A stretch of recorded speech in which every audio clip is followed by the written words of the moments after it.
All right. How are we feeling about just basic sort of going through and sort of looking at our omnibus tests? Feeling okay with that? Okay. Now, sometimes in this design that we went through and took a look at, it was pretty easy, straightforward because we've got a 2x2 design, right? I don't need like my omnibus test. They're just saying there's some difference there, but all I need to do is look at sort of the pattern of means and it tells me exactly where the differences are, right? But what happens if I were to, let's say I had a 2x3, like you were saying, Matt, let's say I have a 2x3 design and I find a main effect of my first factor, main effect of my second factor. Main effect of my first factor, do I need to worry about that doing follow-up stuff? No, I can go through and run some stuff in SPSS just to get confidence bounds and sort of differences and things like that. But what about that 3 factor? Let's say I have sort of my factor B, 3 levels to that, main effect of factor B. What do I do then? What's that? Well, we could do post hoc test.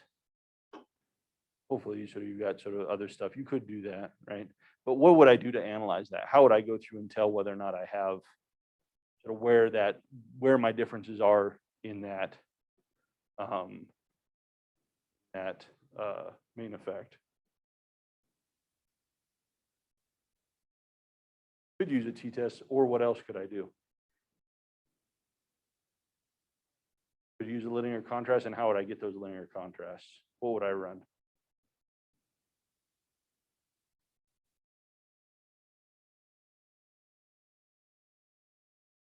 So for this one, we ran a t-test, but if I have more than 3, what do I do?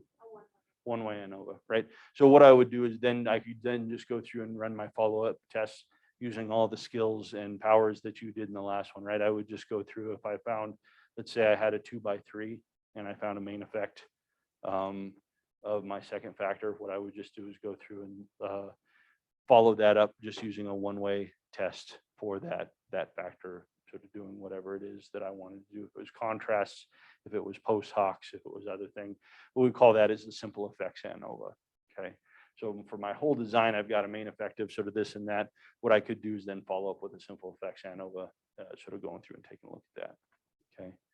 But sometimes the other thing that happens, even in my 2x2 design, is sometimes I might have an interaction, right? Sometimes I might have evidence that the main effect of factor A is impacted by factor B, or excuse me, the effect of factor A on my outcome is dependent on factor B. And in that situation, in a 2x2, now how many means do I have to deal with? A 2x2. I got 4 means to deal with, right? Now I have to develop some sort of strategy, start to figure out what I want to do with this, okay? And so this then involves some of our follow-up tests, okay? So if I have an interaction, it says that the effect factor to run some additional follow-up stuff to see exactly where this is going on, right? So here I have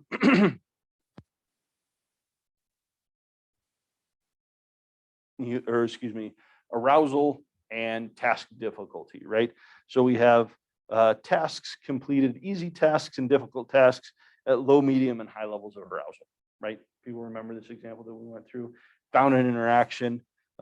If we go through and plot lines, we can see that these have different things, that they're not the same. The effect of task difficulty at stages, it's not the same, right? So now I have to figure out how am I going to go through and tease this out. So what are my options, right? How do I go through and do this? So one, I can do plan contrast. Hopefully what I've done is set this up and I have some idea of like, I want to do this. I'm expecting to find this interaction. This is what this interaction is probably going to look like based on research and theory and previous stuff. These are the tests that I want to go through and take a look at. Just these to go through and tease out what exactly is happening, okay? And also run post hoc tests. Post hoc tests, I'm going to run all possible pairwise comparisons across means to see where differences lie, right? Now,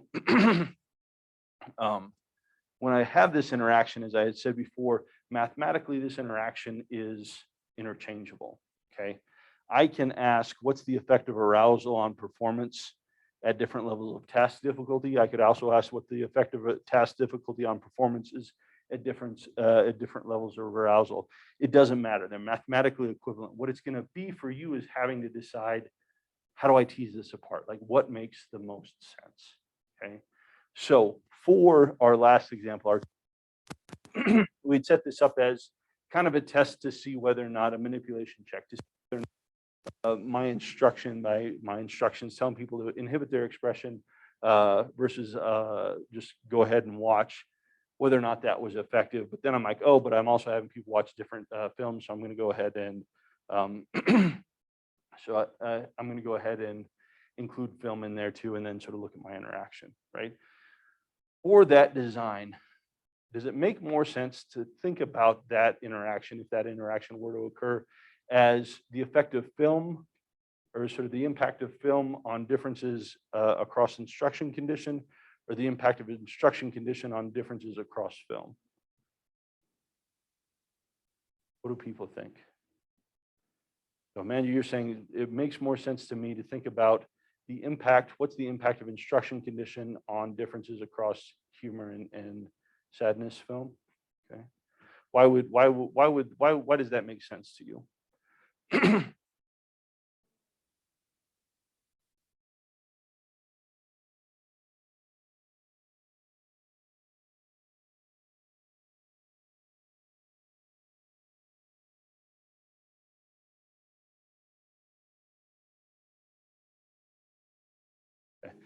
You just gave me a fantastic argument for the first option, looking at instruction as the effect of film on differences across amusement and withhold, or excuse me, expression and withhold, which I think is probably the best way to do this, right?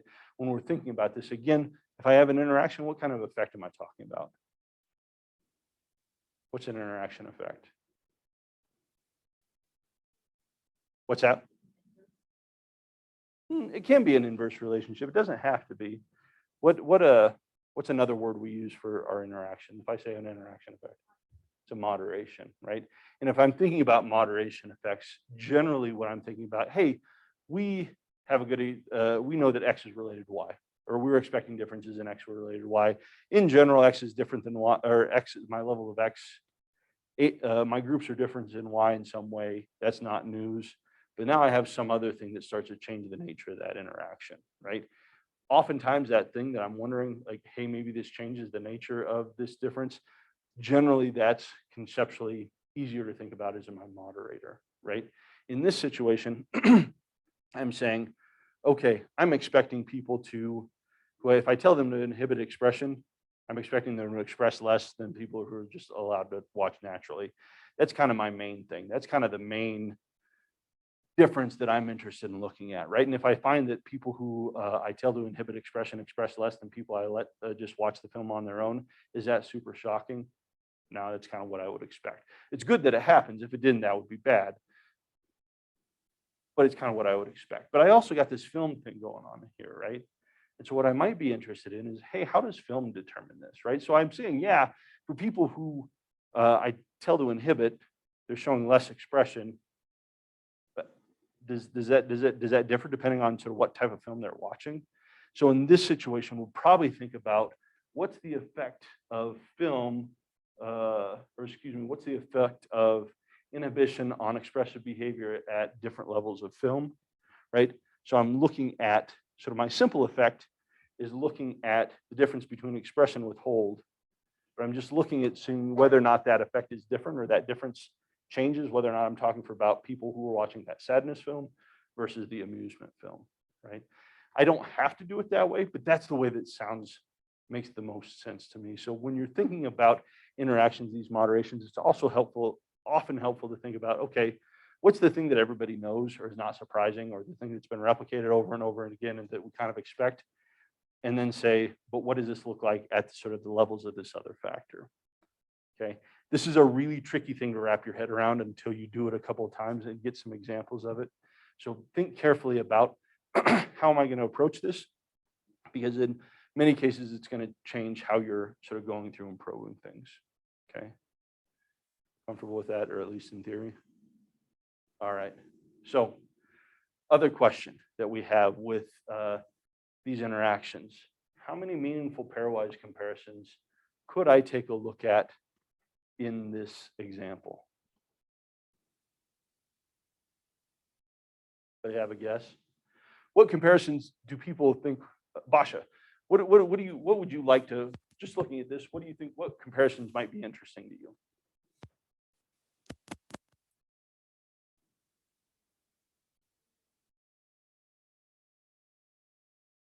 Okay, so, but for who are we talking about here?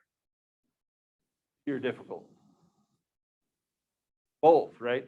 Okay, so we can go look at sort of low versus medium, low versus high, medium versus high for easy, low, medium, low, high, medium, high for difficult. That makes sense. I could be interested in that. What else? What do you think, Elizabeth?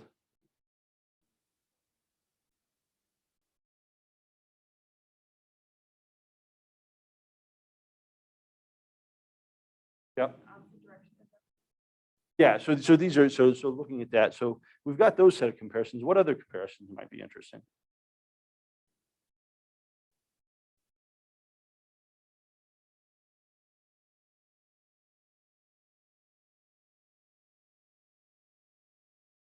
Sure. But if we're thinking about pairwise comparisons, what other pairwise comparisons might be interesting?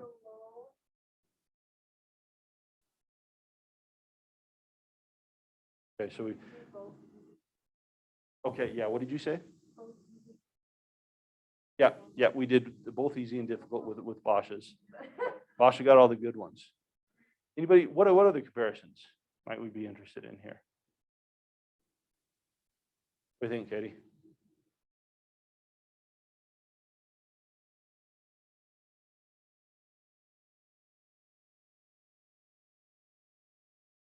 So easy compared to what?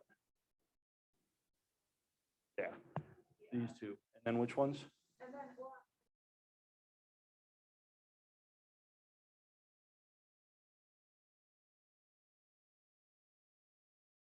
That, no, but I see how you got there. Okay. This starts to become tricky because if I'm looking at this, I've got 6 different means, right? Now, how many means does that, how many possible pairwise comparisons does that mean? Well, I've got 6 means times 6 minus 1 over 2 is going to give me 15 possible pairwise comparisons in that set. The question is, are all 15 of those pairwise comparisons meaningful and interesting? And the answer is no. What we're talking about here in the terms of an interaction are simple effects, okay? This is within the interaction, it's looking at simple effects are differences across cell means, right? Our main effects are looking at sort of our marginal means, our marginal comparisons. Simple main effects, I'm looking at comparisons across individual cells, right? And so what I have hypothetical set, I've got a simple effective, a simple main effect, effective factor A at each level of factor B. Okay, so I've got if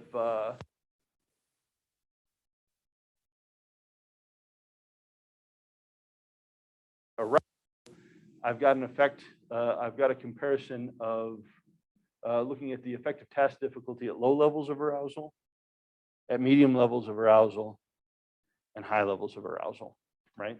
So I've got 3 simple main effects that I can look at here, right? I can also look at, ask the effective factor B at each level of factor A, okay? Here, I'm asking what's the effective arousal on performance for easy tasks, right? And so this is getting the Bosch's comparison. So if I'm just looking at easy, we got low versus medium, low versus high, medium versus high, right? Then I can ask the same thing about at what's the effective arousal on performance tasks at level 2. So if I look at difficult tasks, I'm looking at low versus medium, low versus high, medium versus high. Okay. How many comparisons does that get us to? 9, right? This gives me 9. Okay.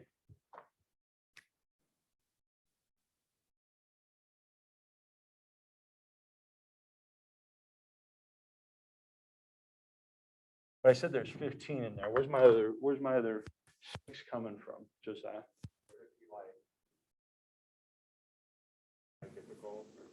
Yeah. So those are in there. Do those make sense? Why not? Yeah. Yep. Those are uninterpretable. It's an apples and oranges comparison. Is low easy different than medium difficult? I don't know, maybe. Who the hell cares? Like, I don't even know what that means. I can't interpret anything of that because it's an apples and oranges comparison. I'm cross, right? And so while those tests are in there, they're not necessarily meaningful because I can't do anything with those, right? And this is where it starts to get tricky with these interactions. You have to go. The first thing you do anytime you get an interaction, you look at your printout, you get an interactive effect. What's the first thing you do? Plot it, always plot it, okay? Because what that plot is going to do is it's going to start to give you an idea. How do I approach this? What are the ways I can go through and do this? Now, hopefully what you've got is some that you want to make, right? So I've done this expected interaction, and these are the things that I'm not really wanting to take a look at, right? So I've got, say, looking at the impact of jury composition and I don't know, what's another categorical variable? Yeah. Okay, so let's say I've got gender and so experimentally I've got, well, because you're gonna have so mix. What about this? Jury instructions, that's easy, right? So the 3 different instructions and then jury composition. So maybe all men, all women, and then mixed gender, let's say. Okay, so we go through and do that, right? Well, I've got a 2x3 here, right? And so I get an interaction. Hopefully, I was expecting that. And so we've gone through and I'm saying, so really what I want to compare is this and this and that is that against this, that, and the other thing. But sometimes I don't, right? Plotting that interaction is always going to start to give you a good sense of how I go through and approach this. Once you get an interaction or something you think might be an interaction, first thing you do, hit the brakes, plot it out. That's going to give you a better sense of what's happening with things. Okay. So here, there are 9 simple main effects that we can take a look at. But there's a total of 15 in there. What you need to do is distinguish what are the simple main effects that are interpretable and make some sense. What are the ones that aren't? And then which ones do I need to actually answer the hypotheses that I need to sort of the questions I need to address?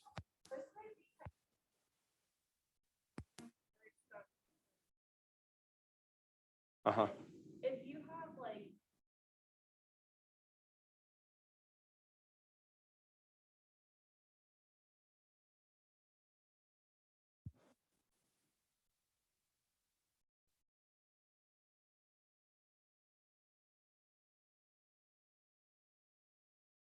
That sort of teases that out. We got to slide down the road. But once you get the hang of it, it's pretty straightforward to count it out, right? I got 1, 2, 3, and 4, 5, 6, 7, 8, 9 the same way, and so it's 9, right? And so just kind of looking at it, and what I do is some of this stuff, like literally draw lines and say, all right, this makes sense to this, but does it make sense to compare that with that? Nope. Boy, I'd like to compare that to that because that looks like a massive difference, but no one cares about that because that's not an interpretable effect, so I'm not going to worry about it. But this starts to become important because if I go through and start looking through SPSS and start asking postdocs, he'll just look at stuff like he doesn't care, right? But now all of a sudden, if I go through and look at all possible pairwise comparisons in this, how many comparisons did I get charged for in terms of my post-hoc correction? 15. Do I have 15 comparable or interpretable effects? Nope. So I just got tagged for 7 effects that are meaningful, are meaningless, and I would never look at anyway. And so have to be very careful as you're deciding how to go through and start to tease this stuff apart. Okay. So one thing we can do, going back through, you already know this. This is old hat. We can go through and we can start looking on this interaction. Maybe I have my a priori hypothesis is that at tasks, medium will be greater than the combination of low and high, right? So maybe I would say here,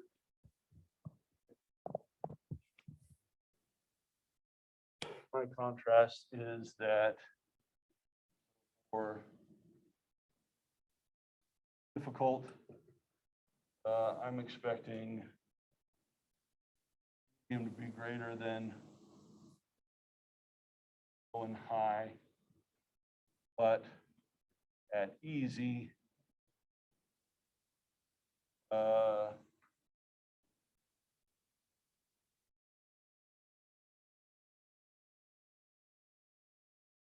m equal. You're predicting the null there, which isn't great, but it's sort of a different. I'm sort of the same contrast comparing medium versus low and high. I'm expecting something different to happen for individuals who are exposed to an easy task versus individuals who are exposed to a difficult task. Okay, and so here what I'm going to do is I can just split my file, sort of split easy and difficult, and then just run that, and it's going to run them for separately. And so what I've done, instead of looking at all possible pairwise comparisons, I've gone through and looked at things that are going to be specific to the test that I've gone through and taken a look at, right? So I can do this in SPSS. But I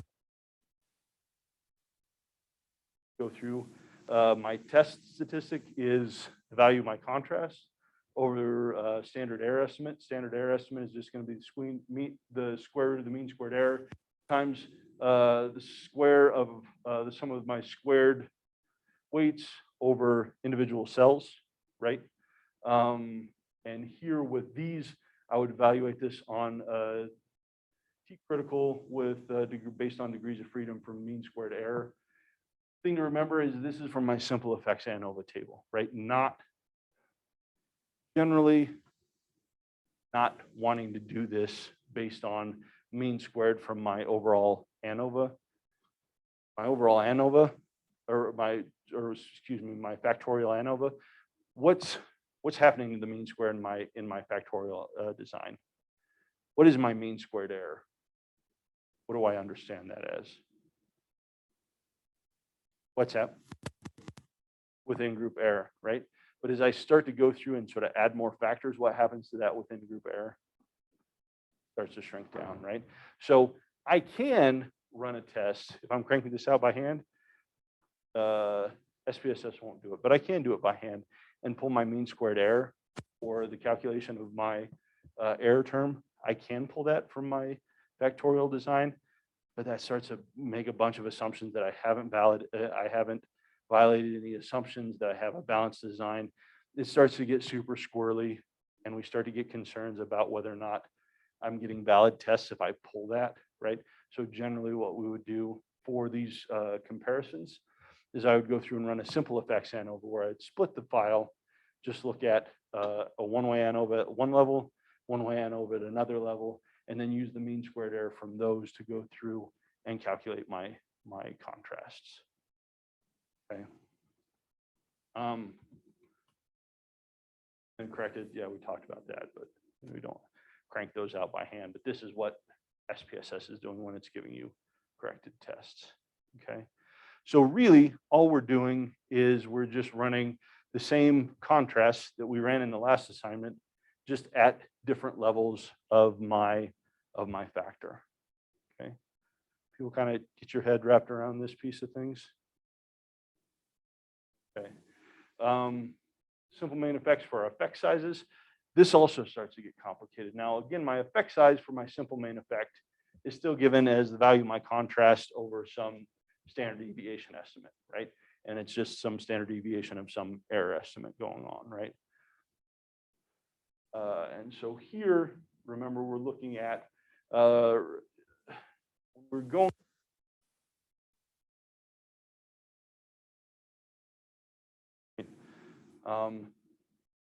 in my one way and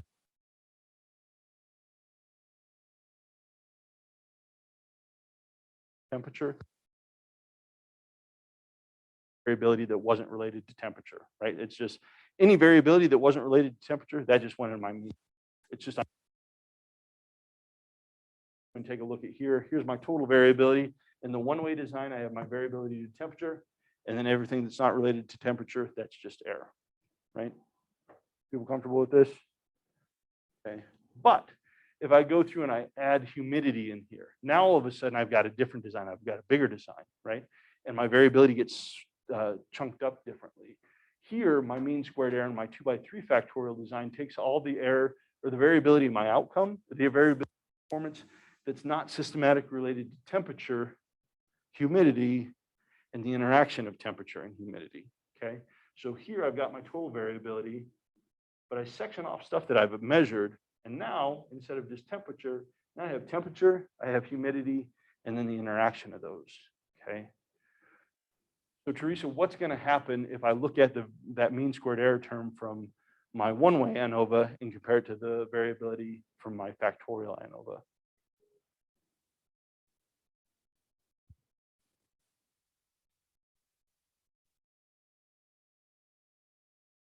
Going to be systematically lower than what we get in the one-way design. And this is good. Basically, for more things, right? There's a lot of things probably systematically going on in that error term. We just haven't measured it. Here in the factorial design, we're measuring it. And so what does this do to our power, Sam?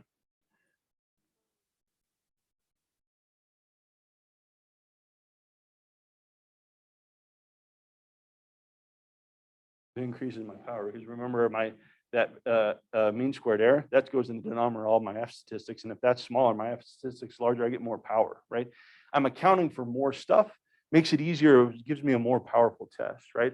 But the problem is it's good for power, but it's also likely to inflate our effect sizes, right? And so we want to be careful, one, because we start to become worried as we start to get violations. Then just using this as an estimate of error variability across all sets starts to become super questionable. Also, we're always should be worried about inadvertently inflating our effect sizes. And so we want to be careful with that, right? So a couple of different things we can do is we're going through trying to decide how to calculate our effect sizes and what to use as our standardizer. Now, Howell has a procedure where Howell suggests that what you can do is just create an effect-specific error term based on values from your overall ANOVA table, okay?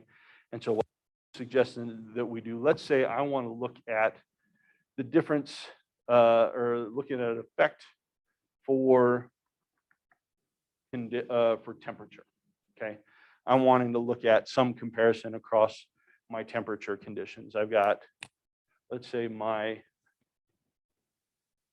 hypothesis is that 90 degrees is lower in performance than the combination of 50 degrees and 70 degrees. So I go to contrast. I want to get an effect size. What do I use as my standardizer, right? Well, what Howell would say is like, well, that comparison has nothing to do with humidity and temperature. If I just pull my mean squared error from my factorial table and take the square root of that, that's just looking at stuff that's left over that after we pulled out humidity and the interaction of those things, right? So what you're doing is you're getting a smaller estimate based on variability that has nothing to do with this. And so you're artificially inflating this, right? So what Howell suggests is to say, okay, what I can do is what I'm going to do is I'm going to go through and I'm going to create an error specific term where I've got my sum of squares error here, and then start throwing in all the things that aren't directly related to the factor that's involved in your contrast. So I've got sum of squares humidity and sum of squares from the interaction. I'm basically going back through and throwing back in all the variability that's not related to what I'm doing, taking that divided by the degrees of freedom for each one of these, okay? So what Howell is saying is if we want to give a fair comparison in terms of effect sizes versus what we would give in a one-way design, is we just create our own standard deviation estimate based on your factorial design by just throwing in the stuff that's not relevant there. So if I wanted to look at a comparison across humidity, same thing, I would just go through, throw in sum of squares for temp, interaction, and the error. And basically, so I'm just putting back in everything that's not related to that. And then what I've done is I've created a standardizer that's specific to that contrast that contains all variability that's not systematically related to that, and recommends this as a way to go through and navigate the difference or the potential inflation of effect sizes across these things, okay? people kind of see what's going on with there and how this is creating. Again, because what we've essentially got is just a sum of squares estimate divided by a degrees of freedom estimate, which is just a variance estimate. And we take the square root of that, gives us a standard deviation. So this is boutique, right? If I'm wanting to go through it and sort of pull estimates or coefficients from my factorial design, okay? Also, we have other options that we would usually have, right? Again, my effect size is just my value, my contrast over my standard deviation estimate. I could, again, just pull the square root mean squared error from my factorial design. But again, that's the whole reason why we're in the middle of this conversation is because we're concerned that that's going to make our effect sizes look bigger than they should be, right? Because I'm looking at the differences between levels of this factor, but I'm pulling out variability due to sort of other factors. It's kind of cheating, right? So we're probably not going to do this. We could the square root from our simple effects ANOVA table, right? Remember that this would be the same thing, or this would be basically the same thing as Hedges G for those t-tests that we ran, because we only have 2 levels in our factor. If we had 3 levels in our factor, split the file, go through and look at, just run a simple effects ANOVA at one level, at each level of our other factor, and then assuming that we've got a balanced design, no violations of homogeneity or variance, then we just pull the mean squared error from that simple effects ANOVA and use that. It's basically just the pooled variance across all your cells. Okay. If we had concerns about unequal cells, violations of homogeneity or variance, I could take the square root of the pooled variances in the sample in question, right? So let's say I have a factor. So let's say I'm running a 2x4. Okay. What I could do then is maybe split the file onto, and for 4, my hypothesis.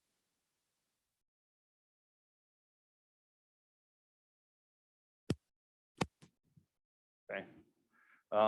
What I could do is split my file and sort of run a one-way ANOVA model for across each level of my factor A, and then run this. And then what I could do is just take for dev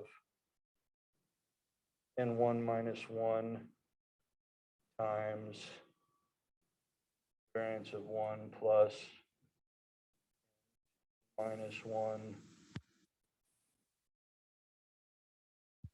plus n4 minus 1 variance of 4 and n1 plus n2 plus n4 minus 3.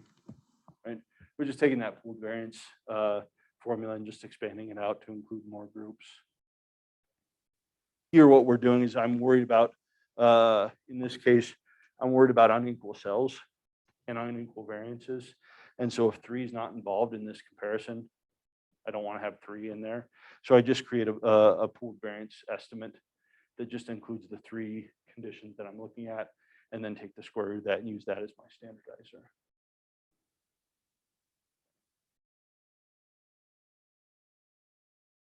Following this all right?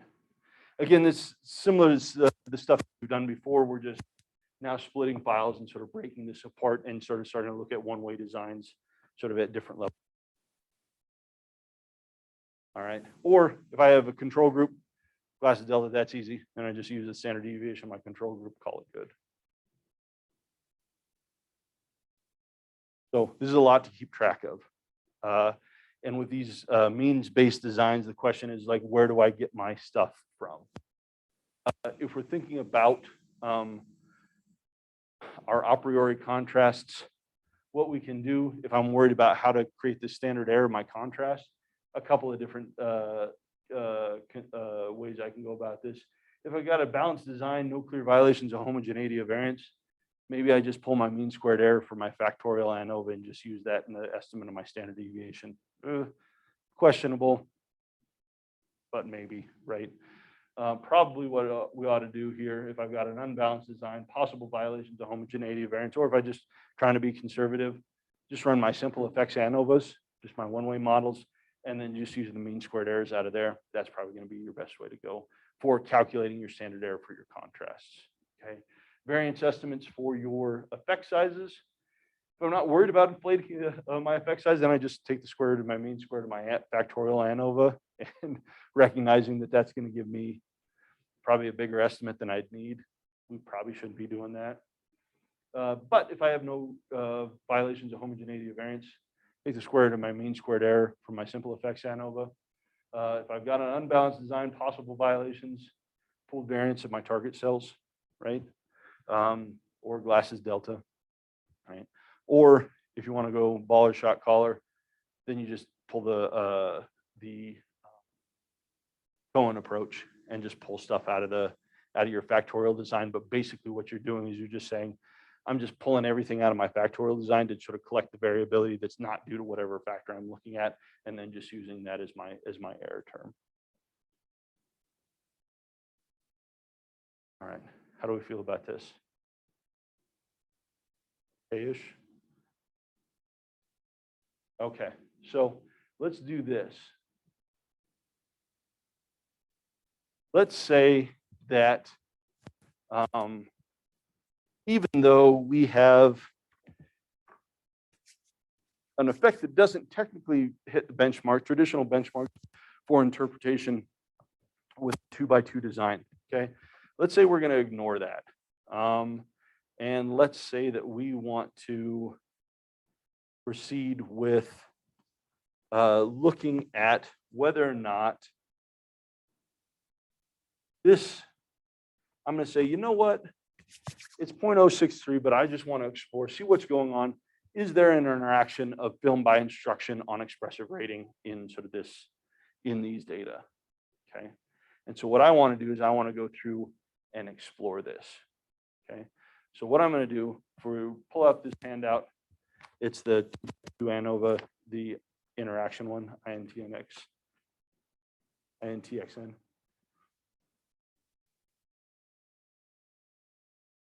Again, the first thing I do here, anytime I get an interaction, I'm going to go through and I'm going to plot it.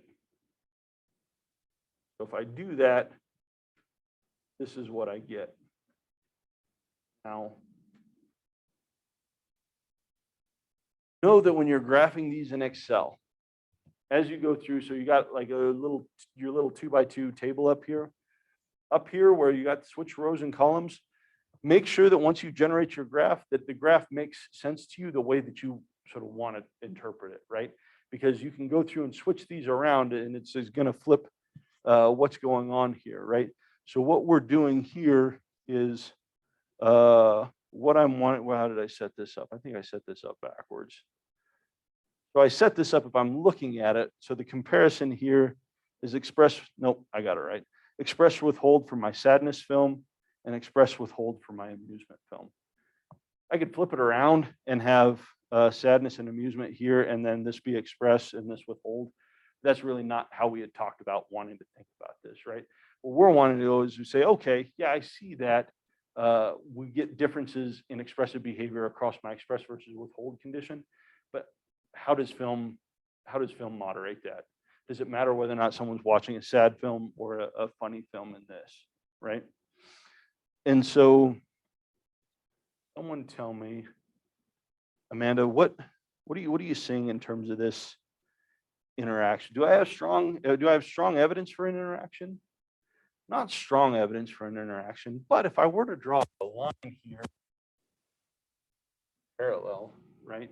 What does it kind of look like is going on here?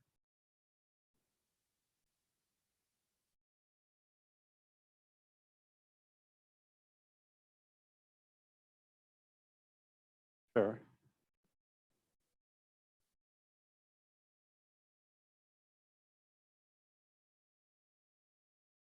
Okay. So if I'm looking at this, where does it look like I'm getting more of an effect of my instruction condition for people watching the sad film or the amusement film? The amusement film, right? Which kind of makes some sense, right? And so if I'm looking at this, it's very subtle, right? But what I might say if I'm looking at this, I'm like, boy, it sure looks like maybe I'm getting, maybe this expression condition, this instruction condition, looks like it's maybe more powerful if I give people something funny to watch as opposed to give people something sad to watch, right? Because if I get a different, if the magnitude of the difference changes, whether or not I'm talking about sadness versus amusement, I'm essentially talking about an interaction here, right? The differences in inhibit versus express instructions vary or differ depending on what type of film I'm watching. Okay. Kind of seeing sort of the nature of this, kind of what we're looking at. Okay, so for this, what are the comparisons that I'm probably most interested in? What do you think, Emily?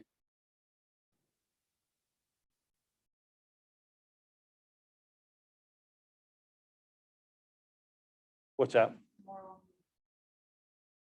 Okay, so what am I gonna, for amusement, what conditions am I gonna compare for amusement? Yeah, so express versus withhold here and express versus withhold here. Basha, what else could I look at?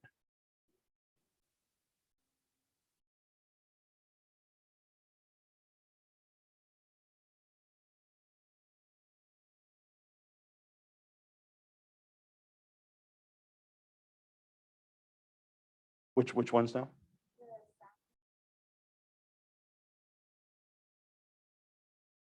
Is that a interesting comparison to make? Okay, so that one's right out, right? So what are the other two comparisons that I could make here?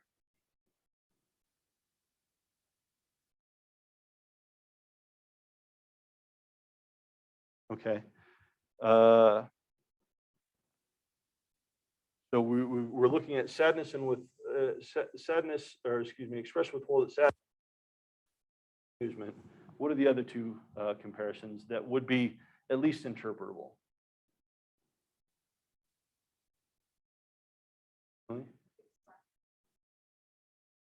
Yeah. These two blue ones, express, looking at those two, and withhold for those two, right? So essentially I'm saying for individuals allowed to express, do people show more amusement in their in the amusement film as opposed to the sadness film? For people who withhold, do people show more amusement in the sadness film versus the amusement film? I could ask those. Are those very interesting conceptually? Not really, right?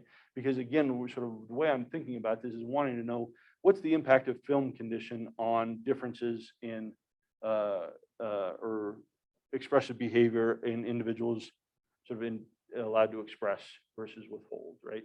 So there are four comparisons that I could make in this, right? There's four that are interpretable, but it's not clear that sort of two of those are really all that interesting. I could certainly do it, free country, right?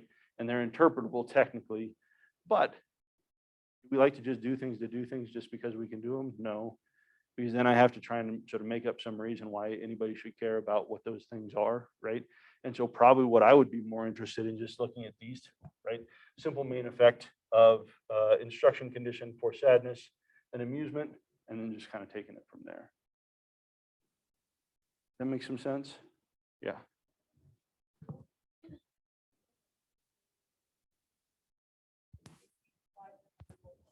Uh-huh.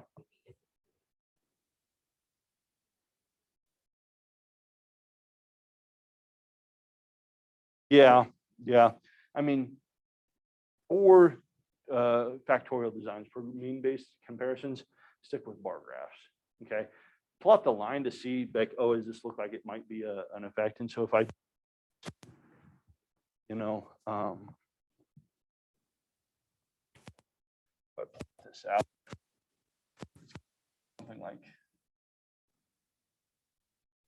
that, right? But this suggests some sort of relation, some regression, sort of continuous type of thing. And so it's a little bit misleading. It's easier to see with the line, kind of whether or not I have parallel lines or not, but sort of the bar graph does a better job of kind of, for here, I don't have, I've just got two, I've got a series of groups. Okay. Yeah, yeah. Yep. then it's going to look like that. Yep, because then we're looking at it. It's all relations, but it's just easier to see and think about with our categorical variables if we're doing this. Okay. So quickly, we already know what this outcome is looking like here. But what I'm going to do now, so what I want to do is I want to take a look to see whether or not I have differences. But what I want to do is look at the difference between express withhold for individuals who are viewed the SAD film and express withhold versus people watching the amusement film. What am I going to do in SPSS? T-test is absolutely correct. What am I going to do first? Yeah. Split my file. Absolutely. Split my file by what? Yeah, by film. Okay.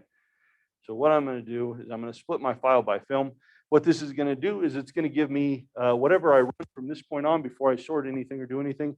It's going to run a t-test, but it's going to do separately for people who watch the SAD film and separately for people who watch the amusing film. If I go through and I do this, I go analyze, compare means, independent sample t-test. What is that? Nope. Cancel. Analyze. Compare means. There we go. Looking at expression rating across instruction condition. Ask for my effect sizes here. Hit OK. All right, if I do that, I'm getting an independent sample t-test for here for people who watch the SAD film, right? What am I seeing here? You seeing, Matt?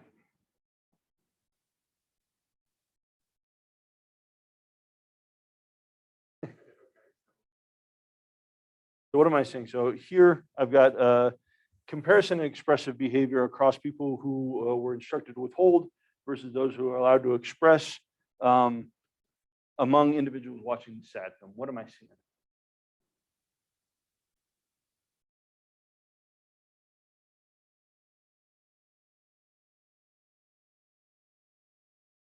What about someone? Bosh, I see you have the handout here. What are we seeing for this first sadness film? What are you seeing?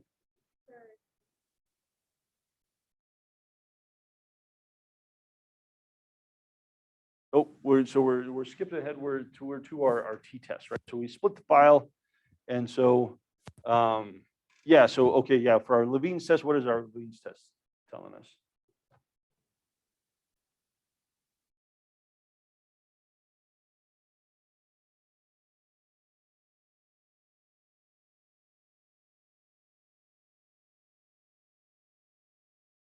Okay, so we're not quite there yet. What's the Levine's test telling us here in this? There we go. So yeah. So have we violated homogeneity of variance? Pretty small. Yeah. What? Yeah. Right. So our null is that they're the same. We've rejected the null, suggesting that we do have a violation. So we're going to drop down to equal variance is not assumed. So we do see, so for this people in the sadness condition, we do see a difference where individuals who are allowed to express or reporting are demonstrating greater ratings of expressive behavior. We have evidence for that, right? Here's our point estimate. It's about a half-point difference, right? For individuals in the sadness film. Here's our upper and lower bound with this and our effect sizes here. Might go, I'm thinking about this classes delta works here, right? Because we're talking about sort of for both comparisons, the people who are allowed to freely express are going to be a good comparison. So I've got about a 0.6, 0.6 of a standard deviation, 3/5, right? 3/5 of a standard deviation increase in expressive behavior for those individuals who are allowed to express versus those who are instructed to inhibit. when they're showed the SAD film. Okay. Sam, you look confused. Oh, whoops, sorry. Yep. Thank you. Point estimate about 0.8. Or what is that? 0.854. Okay, cool. No. Yep. I was looking at the standardizer, sort of not that, right? So, okay. So we've, oh.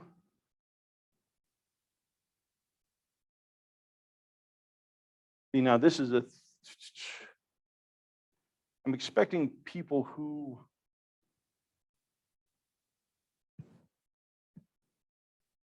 I'm expecting that folks in the,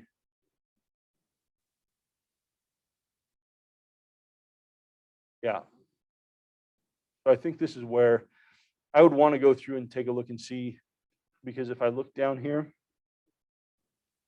I've got a much larger, a noticeably larger effect for glasses delta than I do for those other two, which makes me think that it's using, if I go back up and take a look at my thing here for sadness express withhold, my withhold standard deviation is quite a bit smaller than my express. And so my concern is that SPSS is using the wrong group as the control condition. So I'm worried about that. So let's actually, for right now, just for purposes of interpretation, let's just go with Hedges G. Okay. So this is the thing, always keep your head, because the issue with glasses delta, you got to make sure that the system's using the right standardizer. This is a pretty big difference between these two. And probably what I think is grab the withhold condition as my, yep, because withhold is 0, right? And so, yeah, it's flipped that around. So I could recode this, rerun it if I wanted to use glasses delta, and that would be fine. Just need to be aware of what it's using for things. So for the purposes of the didactic here, let's just go through. And it looks like about 0.6 of a standard deviation here, right? 0.589. Okay. All right. So then, Matt, I'm going to go back to you. If we go down through, take a look at our amusement condition. So what are we seeing here?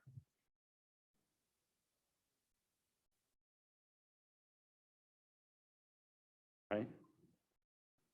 So are we seeing an effect here?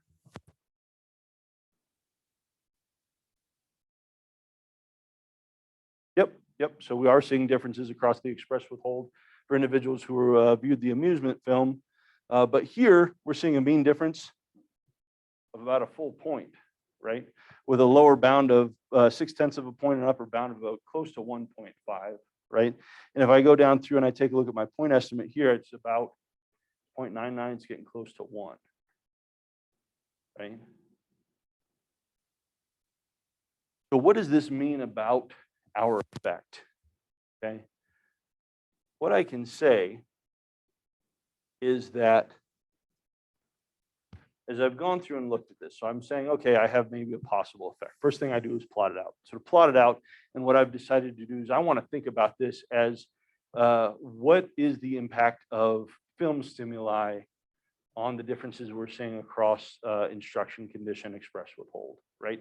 Are we seeing a bigger effect of my expressive manipulation in people who are watching one film versus the other type of film? Our omnibus test says, I don't know, right?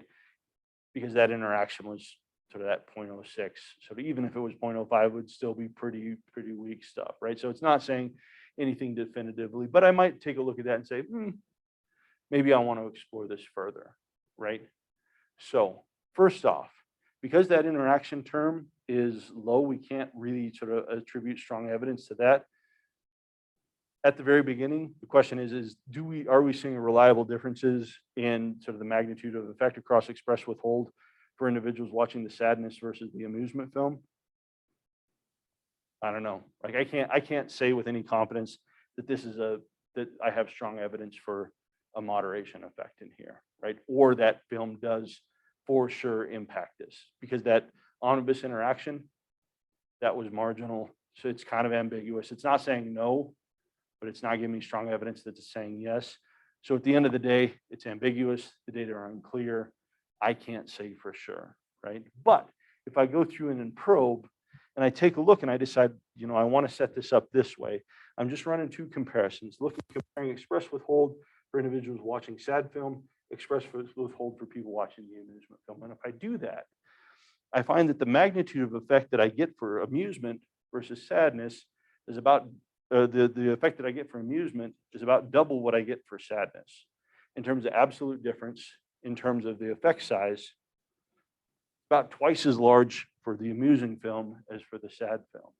And if I think about what I'm asking people to do, this kind of makes sense, right? If I'm giving them a sad film, it's not generating much of any type of emotional experience, even when they're allowed to just kind of watch. I've got more stuff to work with here, right? I'm seeing sort of, maybe I could hypothesize that, again, going back to my omnibus effect, I can't say strongly for sure at all. But if I'm going through and taking a look at the pattern of effects, this, I have evidence for there, it looks like there is sort of a difference in these means. There is a difference in these means, right? Sort of in the larger population.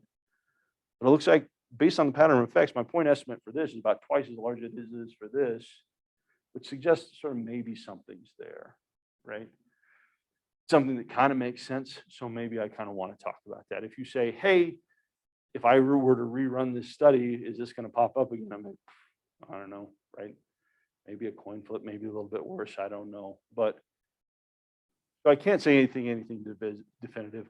These data, by their very definition, are inclusive because that interaction term wasn't giving me a clear signal to move forward. But I may have reason to go forward and do that. And if I do, this is how I might go about probing this interaction, right? Now, I could also look at differences in whether or not, for people allowed to express, do people express more, do people demonstrate more expressive behavior in response to the amusement versus the sad? And if I look at people who withhold differences in amusement versus sad, I could do that, but I don't really want to talk about that because that makes me really bored and not sort of care all that much. This is the comparison that I'm wanting to make, okay? So just because you do have all possible comparisons doesn't mean that you have to look at them. You got to think conceptually what makes the most sense towards answering my question. Questions? All right.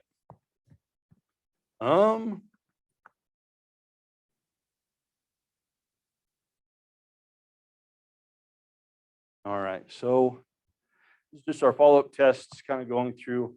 And here, just kind of a write-up talking about basically what we just did. So we go through and say some possible, and you see me sort of hedging here multiple times, provided some preliminary evidence for possible, they're very much soft pedaling this, right? So they're like, oh, I don't know, right? Our results suggest potential for differential effects of experimental instructions in viewing versus sadness eliciting films.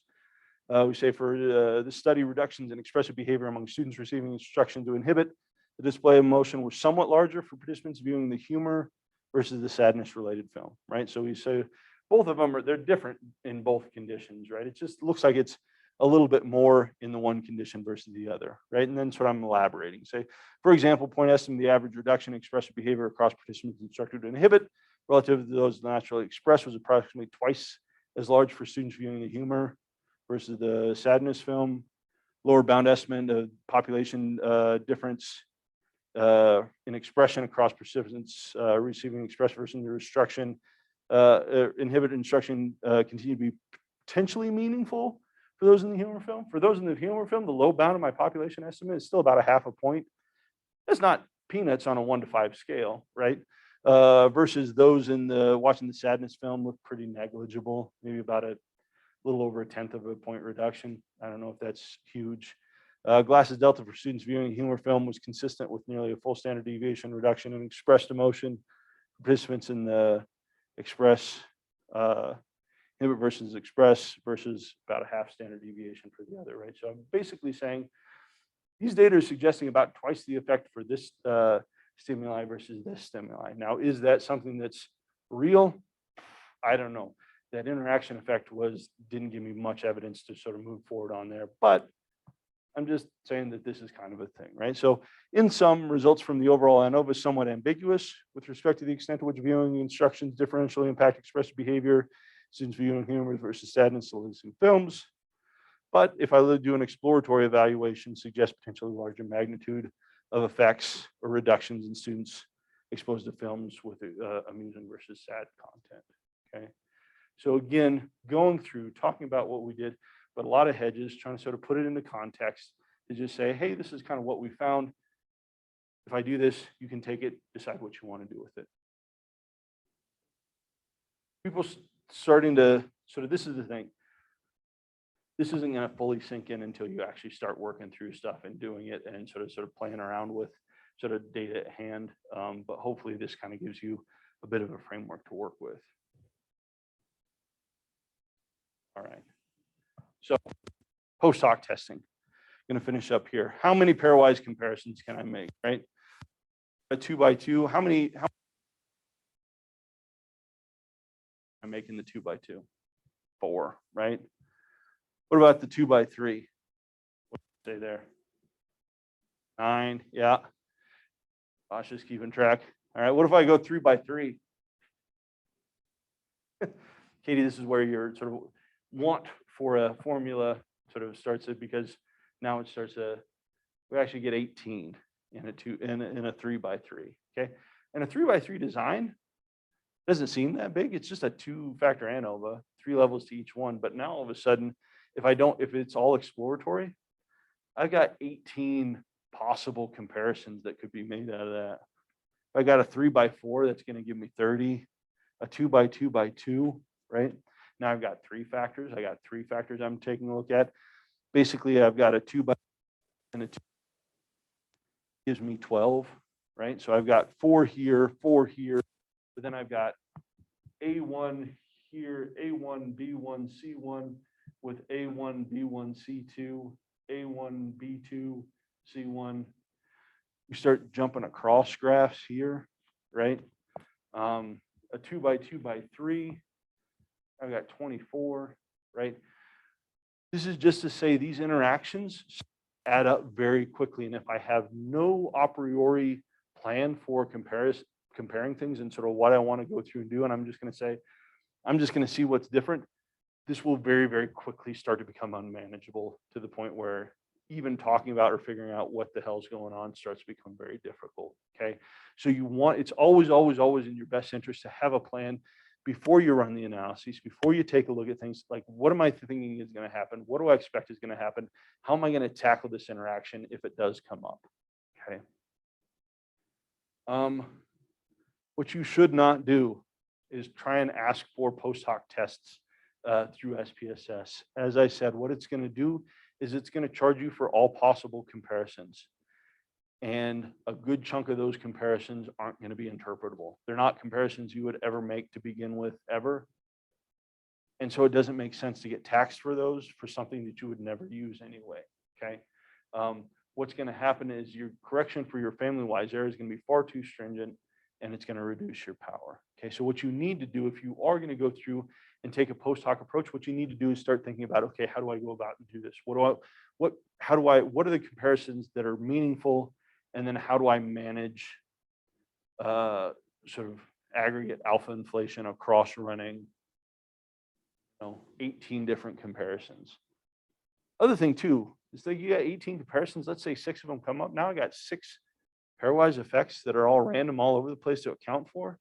Oh, yuck, that's a nightmare, a headache, right? So one thing we could do though, so this is all stuff you got to calculate by hand. You got to do that because SPSS is going to leave you high and dry.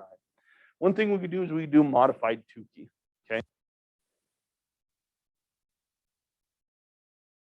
Comparisons can I make? Okay. First off, and so if I got a 2x3, I say, okay, I've got 9 that I could make. Then what we can start doing is try and find a value of R from Tukey that starts to give me some reasonable level of protection, right? So again, a 2x3 interaction, right? So I have not 9 meaningful comparisons. So what I could do if I go through and take a look at my Tukey table, if I set R equal to 4, that would be comparison of 4 means, right? That's going to correct for 6 comparisons. If I set it to 5, it corrects for 10. So maybe I say, I'm just going to be a little conservative and I'm going to set R to be 5, right? And then, I'm going to be sort of controlling too much, but this is just a straight up crapshoot. So I'm going to sort of set my R to compare for more comparisons that I'm wanting to make, but that feels better for me than to hit 6 and then be sort of under. Or maybe what you do is you say, okay, I'm going to hit 6, but I'm going to look at Tukey at alpha 0.01 as opposed to 0.05.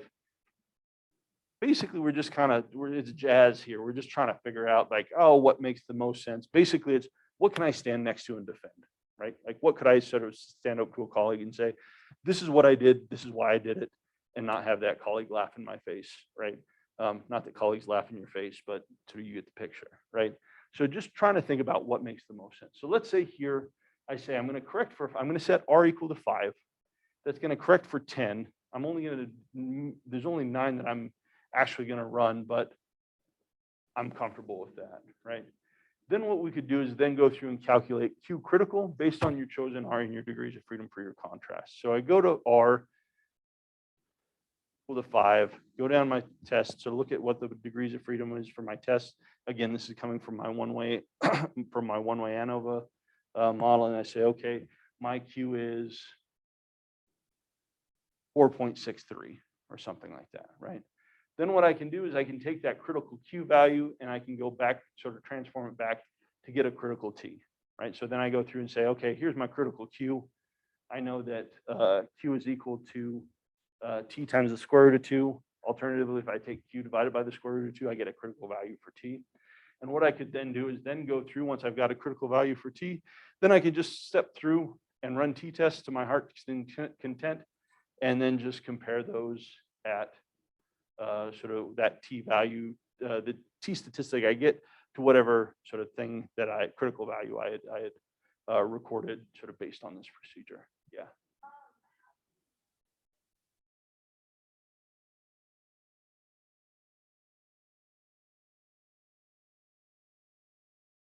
Yeah. Yeah. Did I say meaningful? And then like, because I tag people on that too about sort of using meaningful. or like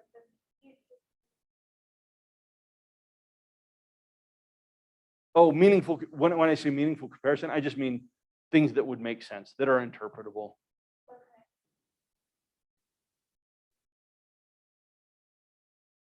No, so actually here, right? So remember what I'm talking about is, does it make sense to compare this to that?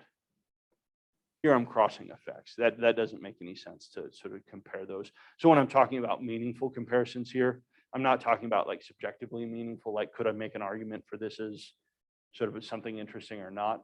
What I'm focusing on here is like sort of the stuff that as we talked about before, like crossing factors, right? So if I'm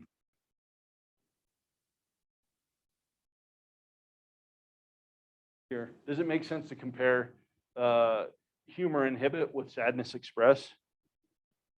I don't know what that would eat, or sort of, let's say sadness inhibit and humor express. I mean, that's the biggest difference in there, right? And I might say, oh, I'd like to, that's probably gives me the best chance of identifying something, but that's not a meaningful comparison in that, like, there literally is not, so there's no good way to interpret that, right?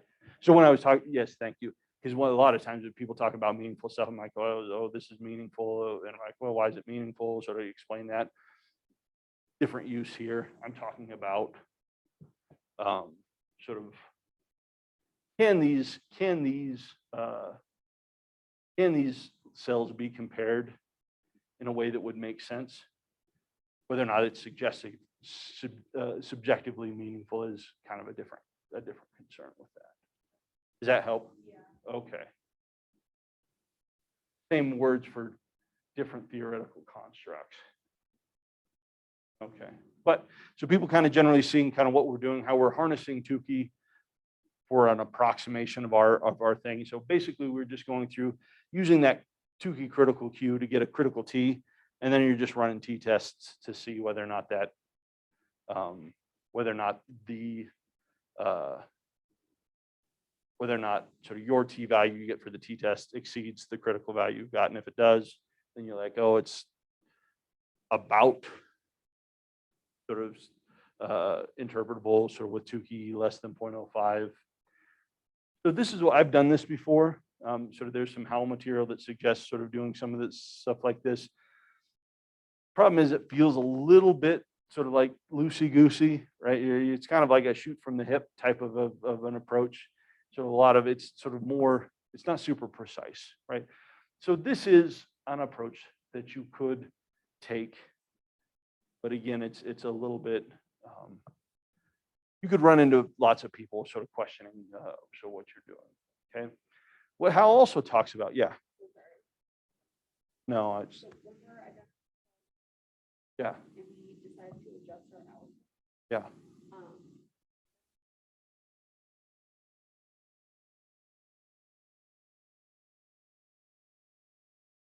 Yeah, it's not gonna have, I mean, so, because when I go through and run the actual t-test, I don't care what the p-value is for the t-test. All I'm looking at is the test statistic and seeing if, and seeing if it exceeds the critical value that I set for each one of those comparisons, right? So it's just, it's like a, it's like a, it's like a,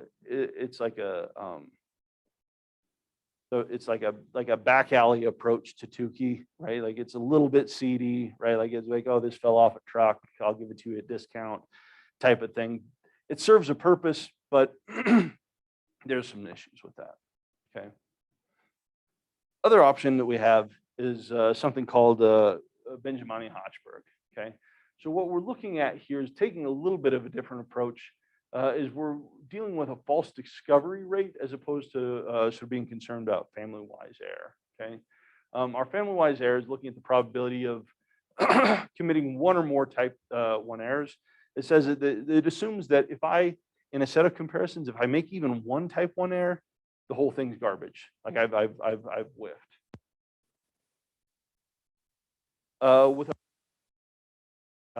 Asked a slightly different question. We're saying, what percentage of our significant effects are going to be false positives? What percentage of our significant effects are going to be type 1 errors? So what we table with the Benjamini-Hochberg value for successive contrasts, okay? And that p-value, and this is the p-value that we're going to compare against, is going to be calculated as the test index I, which we'll explain in a moment, over the number of tests times our alpha level, okay? So I don't know why I had Joe Dirt on there. It made me laugh at one point. I had her some sort of joke, and then I forgot what the joke was, but then I didn't want to take it off, so it's just, you got Joe Dirt looking at you. Let's say that I have a set of, so 2x3 ANOVA. 2x3 ANOVA, I've got 9 comparisons, okay?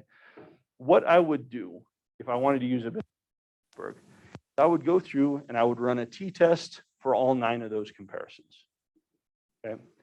And then what I'm going to do is I'm going to rank these comparisons based on the absolute value of the t-test from the smallest value to the largest value. So my test statistic here for my smallest comparison, 0.354, largest comparison, 8.839. So I'm going to go through, run all 9 t-tests for all 9 comparisons. And Excel is a nice way to go through and do this because then you can just sort them, right? And then I'm going to order them in terms of absolute value. I'm going to rank down the p-value, and then I'm going to rank them in order. So the lowest one is going to have 9, 8, 7, 6, 5, 4, 3, 2, 1. So to rank those down. And then what I'm going to get is my p-value to test those is going to get increasingly stringent the larger that t-test gets, okay? So again, in this p-critical here is determined by my index number divided by the number of tests, which is 9, times my alpha level. So for my first contrast, the index number for my first test, my smallest comparison, is 9. So 9 divided by 9 times 0.05 is 0.05, right? And so I look at this, 0.726, 0.05. No, that's not something I'm going to flag, right? Then I go down to my next largest comparison. Here, this is going to be index 8. 8 divided by 9 times 0.05, I get 0.044, right? So it's getting increasingly stringent as I move forward, but still nothing here. Now I get to this one. I got a comparison. My p-value is 0.041. If we were just going at per comparison error rates, I'm like, oh yeah, that's sort of something interpretable. But here with Benjamin-Hochberg, this is the 7th test in my set. 7 divided by 9 times 0.05, p-value 0.039. It doesn't exceed, that one doesn't count, right? And so I just continue to go through. And so what I can do is then, I'm trying to manage the percentage of significant effects or interpretable effects that come up as false positives. So as my effects start to get larger and larger and larger, the threshold to sort of clear interpretation starts to get larger and larger and larger. This is a really nice setup. Again, I sent you that video sort of walking through actually how to set this up. Would be a nice thing to go through and take a look at, just so I mean, this covers it. You don't have to if this makes sense, but if you want to just see me walk through it, just kind of walking through and saying, okay, I've got a whole bunch of tests. Instead of fooling around with Tukey, trying to figure out like, what do I set my R and then I do this and sort of overcorrected or undercorrected. Here, we're just saying, these are the comparisons we're running. And as I'm going through, I get a different p-value to compare against. And as I go and get higher and higher or bigger and bigger, it becomes more and more extreme until we get down to here. You got a 0.0002. My critical p is only 0.01. So that clearly counts. This one clearly counts, right? So we say, okay, these two, these ones not, even though maybe up here, well, here we got 0.018 and that's 0.033. So we would count that one, right? So it's just a more adaptive test that Howell outlines in the text ends up being really nice for sort of setting this stuff up. Okay. Questions about this? So, and again, it's a little bit different than like a Bonferroni, right? Where we just like take, I got 9 tests, I'm going to take 0.05 divided by 9. That's my new p-value for everything. That's nonsense. You don't want to do that. That's going to be way too stringent. This is kind of like, you think about this as an adaptive criteria as you move forward, kind of similar to old school Tukey, not Tukey HSD, where it's the same thing every one. There, you're going to go through and compare sort of individually, right? So it's kind of like that. Pretty slick if you got a bunch of post hoc tests to deal with. Questions? All right. Higher order designs, we're not going to get into this, right? But just to think about what's going on, let's say I've got not 2 factors, but I've got 3 factors, okay? Let's say I've got 2 ANOVA. I've got 3 factors, 2 levels at each one, right? But what I'm working with is 6 different cells, okay? I've got 6 independent populations that I'm dealing with. And then what happens then if I get a 3-way interaction, right? What does that mean? Like, people will start to say, oh, you can't interpret a 3-way interaction, or how it's garbage. You can, you just have to understand kind of what's happening here, right? And again, it just builds on sort of one onto the next. So if I've got a 3-way interaction, if I've got a 2 by 2 by 2, right? If I have a 2-way interaction, what does that mean? What's the interpretation of my 2-way interaction?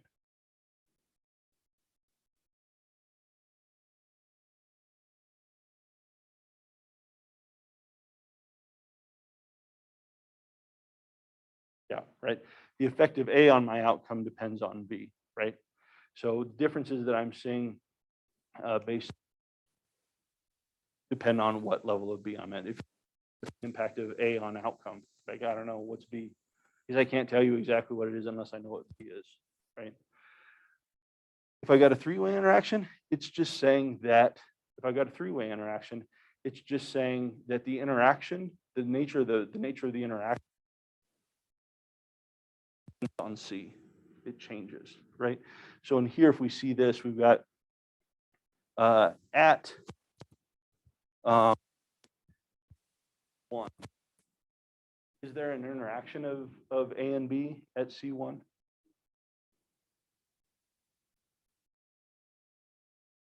What do you think, Emily?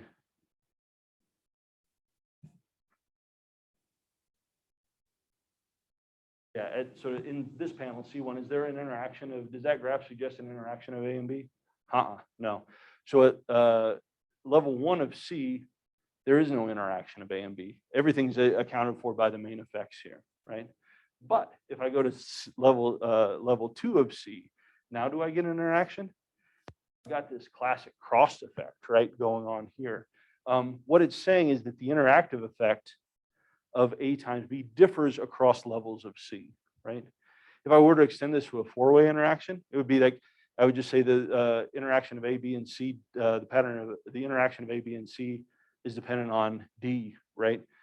This starts to get increasingly unruly and hard to account for, but essentially, like unless you can sort of enter fourth, fifth dimensional space, it's hard to kind of wrap your head around, right? So also, if you feel compelled to sort of create a thesis with a four-way interaction, don't. Because if it comes up, then it's going to be a nightmare to try and figure out. I mean, you can do it, but it's going to be a headache, right? So I'm a big fan of sort of one step at a time parsing. I just like, what are the main things? What are the things that I really need to go through and do? Do I need to have all this stuff? Because then you're going to have an adequately powered study. You're going to have to get lots and lots and lots of more people in there, right? So, but three-way interactions, reasonable. We can handle three ways. Four-way interactions, that starts to get more complicated, right? So just be thinking about that. But again, it's the same stuff that we've talked about before. If somebody says, hey, there's an interaction of X and Y, what does that mean? It means the effect of X on outcome depends on Y. That's all it is. You'll be right every single time. We're just taking that, leveling it up and saying the interaction of X and Y depends on Z, right? The nature of that interaction, so what that looks like changes depending on what the value of Z is. So again, at the sort of higher order level, we can understand kind of what's happening going on. If we actually, when we get down into kind of teasing things out, it starts to get tricky. But just conceptually, wanting to know once you know the effect of X on outcome depends on Y. I mean, that's always the answer to what's going on in the interaction. Okay. All right. That's it. So we're at time. And so based on discussion, what we'll do is we'll have this last set, again, working in groups of three. This is a big set. There's a lot of stuff going on in there. So just sort of get together with your group, make sure you sort of understand everybody's understanding what's going on, divvy up sort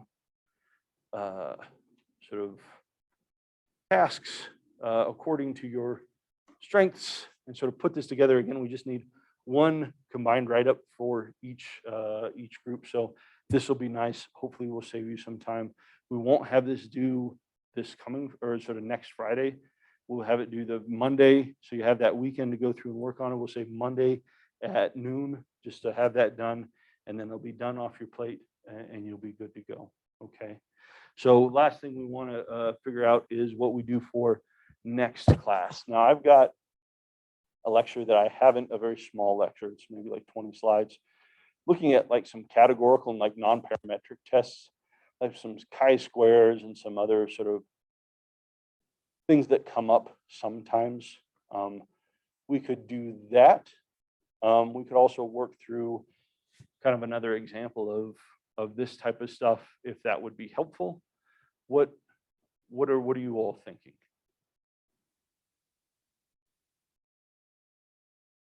What would make it? Would you like to sort of get an introduction to sort of chi-square tests, kind of what's going on, some categorical, looking at categorical contingency table stuff like that, or work some more on examples here? Examples here. So I'm getting anybody a strong advocate for chi-square? No strong advocate for chi-square. Okay, cool. There's a bunch of obscure non-parametric tests that you all will miss out on, but that's all right. I've never been in this situation where we've got a class period where we're sort of nothing on the schedule. So you all are a first. So nice work with that. So we'll work through additional examples. But again, as you're going through and getting going on this assignment, again, would probably be worth, and I've got screening write-up, handouts, data sets for the examples for the data that we're working through in that video. So if you literally want to go through and work through it as I'm working through it, you can have an opportunity to do that. If you feel like you got a handle on it, you don't want to fool around with it, that's also fine. But that data is up there available if you want to step through those videos as well. So cool. All right. Thanks, everyone. every year's. Oh, I guess it didn't stop.